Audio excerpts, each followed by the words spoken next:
আহলে বাইত ব্যতীত পৃথিবীর কোনো ইতিহাসে এত বড় ত্যাগ এবং মর্যাদার নজির পাওয়া যায় না।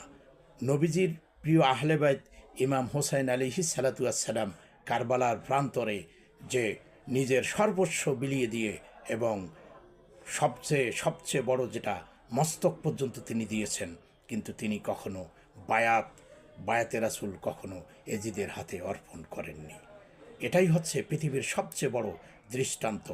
এবং কি নবী জীবনের সবচেয়ে বড় আদর্শ হচ্ছে তার প্রিয় আহলে বাইত নবীজির জীবদ্দশাই ইসলামের জন্য, ইসলামের হাক্কুল্লাহ এবং হাক্কুল ইবাদ দুটাই পরিপূর্ণভাবে পালন করেছেন।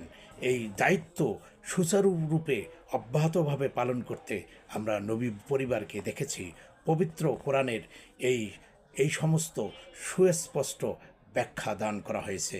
এই কর্তব্য দায়িত্বগুলো পবিত্র কোরআন থেকে খুঁজে বের করতে হবে এবং সে মোতাবেক সমাজনীতি প্রণয়ন করলেই আমরা ইসলামকে আরও বেশি সুন্দর এবং আধুনিকতম এবং ভারসাম্যপূর্ণ এবং পৃথিবীর সবচেয়ে আদর্শ জীবন ব্যবস্থা হিসেবে প্রতিষ্ঠিত করতে সক্ষম হব ইনশাআল্লাহ।